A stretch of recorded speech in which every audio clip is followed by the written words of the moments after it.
Are you or do you suspect you might be a social entrepreneur? If so, what kind of social entrepreneur are you? How does your social entrepreneurship manifest to solve local and large-scale problems across the world? In this video, we're going to talk about 4 different types of social entrepreneurs so you can think about which one you might be. Welcome or welcome back. I'm Amber Melanie Smith. I'm a social entrepreneur of my own kind. I'm also a nonprofit founder and executive director, and I make these videos here to help people who want to make a social impact in whatever form that takes. Nonprofits, social entrepreneurship, socially conscious businesses, and more. I hope that you find that this video is interesting and helpful and helps you solve the big question of what kind of social entrepreneur you are. Please give it a like and subscribe to my channel for more content like this. And if you're the kind of entrepreneur that is thinking about starting a nonprofit, check out my website, foundertofulltime.com, where I have trainings all about starting a nonprofit, developing a sustainable revenue and fundraising plan, etc.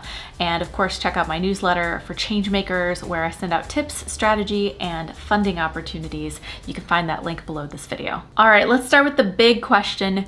Who is a social entrepreneur? Well, the U.S. Chamber of Commerce defines social entrepreneurship as follows: the process by which individuals, startups, and entrepreneurs develop and fund solutions that directly address social issues. So a social entrepreneur, the person who is engaging in social entrepreneurship, is the innovator behind the funding or the development of solutions that solve social issues. In the words of Bill Drayton, a social entrepreneur and the founder of the organization called Ashoka Innovators for the Public, whenever society is stuck or has an opportunity to seize a new opportunity, it needs an entrepreneur to see the opportunity and then turn that vision into a realistic idea, and then a reality, and then indeed the new pattern across all society.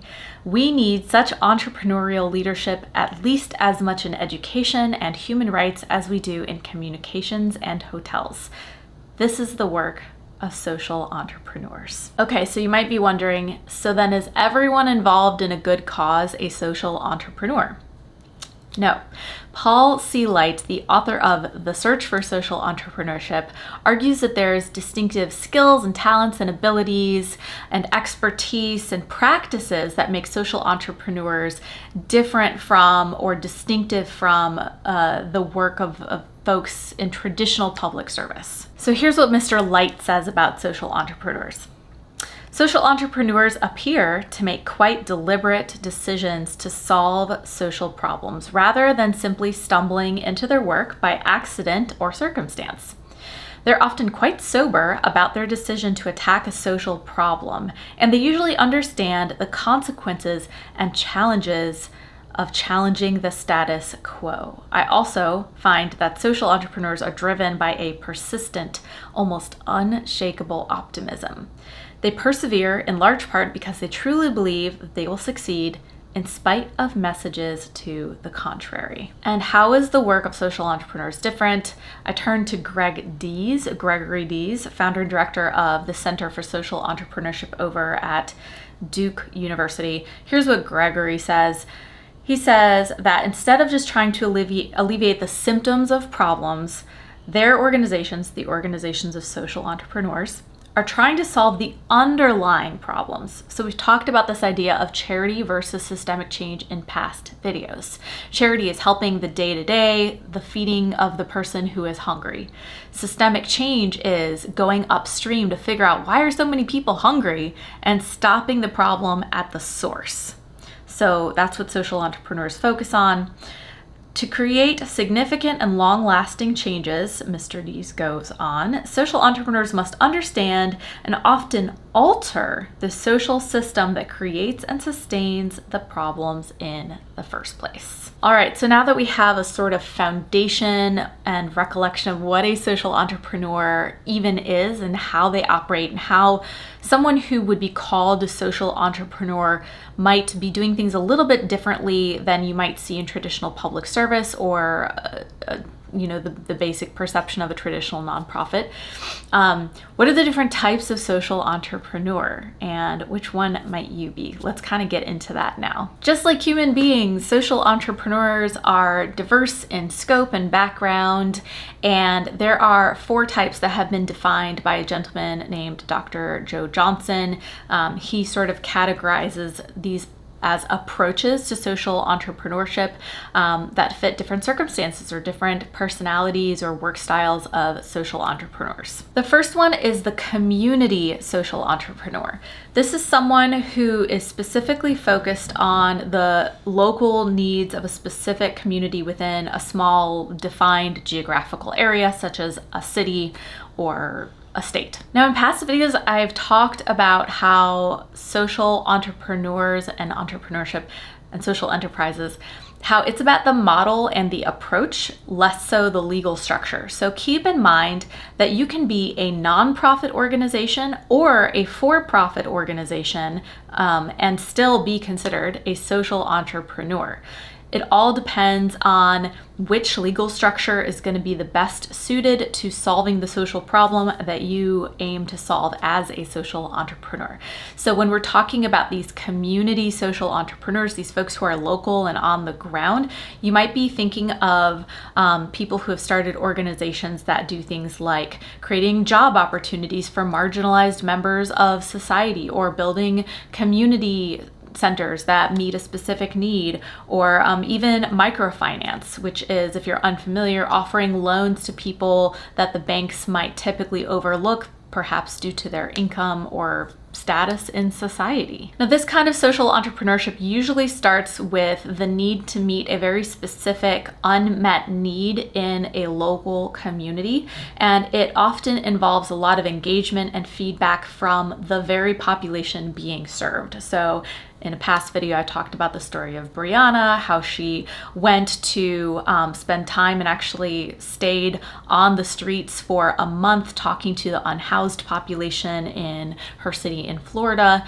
and how she learned so much about that, about what their actual needs are, right from their own mouths, as opposed to making assumptions about what their needs might be. So let's talk about the second type of social entrepreneur, and the terminology gets a little bit hazy here, so I'm going to explain it a little bit. The way Dr. Joe Johnson calls this type of entrepreneur is the nonprofit social entrepreneur. But remember, I just talked about how you can be a social enterprise organization as either a nonprofit or a for-profit. So instead, I'd like to just kind of revise this and think of it as a not-for-profit entity that this type of social entrepreneur has started. And what that means is that all of the revenue brought in from the activities of this organization, 100% are reinvested back into the organization. Unlike with a traditional business, which would mean that, profits are distributed to shareholders. Just like a traditional nonprofit, if you are legally structured as a nonprofit organization, this is how you would be legally required to do things anyway. All the money goes back into the mission. But you could hypothetically choose to be a for-profit business that also just chooses to reinvest everything back into the mission. That doesn't mean you can't pay staff. All of these organizations can have paid staff, nonprofits, for-profits, etc. It just, again, is about the benefits of the legal structure that you choose. So a couple of examples you might have seen around or might come to mind. Think of like a coffee shop or a restaurant who specifically employs people with special abilities, or people who might not have access to jobs the same way others might have.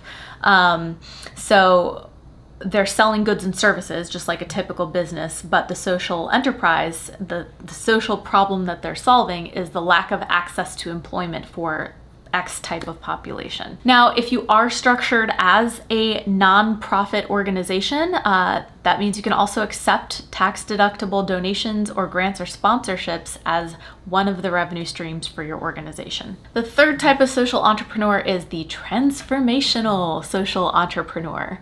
And what makes this type of social entrepreneur different is that they are specifically focusing on the gap, the market gap specifically. So what that means is they want to provide a service that the government or business or other nonprofits just don't want to provide or can't provide for some reason. They're focused on that gap.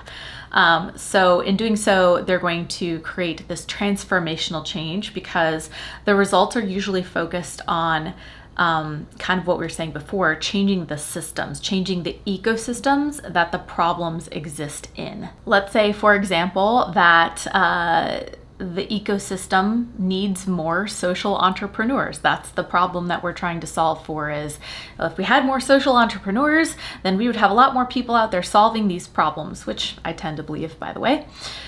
So an example of a transformational social entrepreneur is someone who'd come in and see that need and create a network of social entrepreneurs and offer trainings to those social entrepreneurs and grow that network. And then everyone in that network impacts all the other people in their own networks.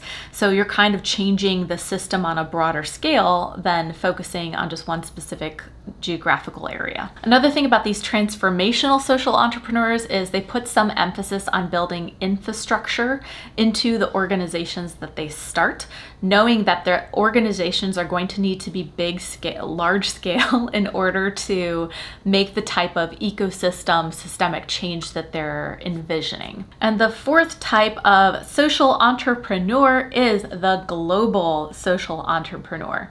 This is someone who is specifically focused on large-scale social systems across many different countries to meet social needs globally. This is a person who might have experienced living in multiple countries or experiencing lots of different cultures, someone who has their sort of finger on the pulse of how needs might exist and show up in different cultural and geographical scenarios. And so they might be likely to start an organization, again, it could be a nonprofit or a for-profit, that specifically has an international reach and contacts in many different countries. A couple of real-life examples. On the for-profit, the business side, is a company called Seventh Generation. You might have heard of it. They do eco-friendly cleaning products for the household, and they sell in many different countries. A nonprofit example would be perhaps an organization called Kiva, that's Kiva, and what they do is they provide, they do microfinancing. They provide loans to people starting small businesses or, supporting their family through business in their community.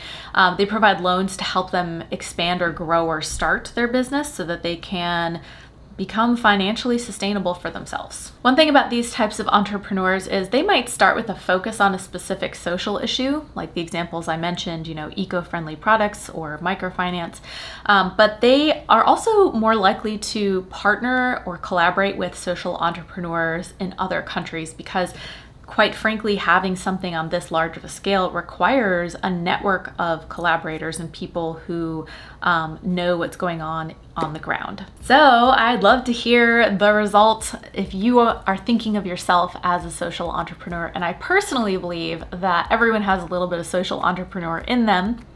What kind of social entrepreneur of the ones that I listed do you think that you would be? Share in the comments below. As I mentioned before, if you're thinking of starting a nonprofit or social enterprise nonprofit, check out my website, foundertofulltime.com. I've got my resources there, my online trainings, all about starting a nonprofit and developing a sustainable fundraising plan that can really help you out.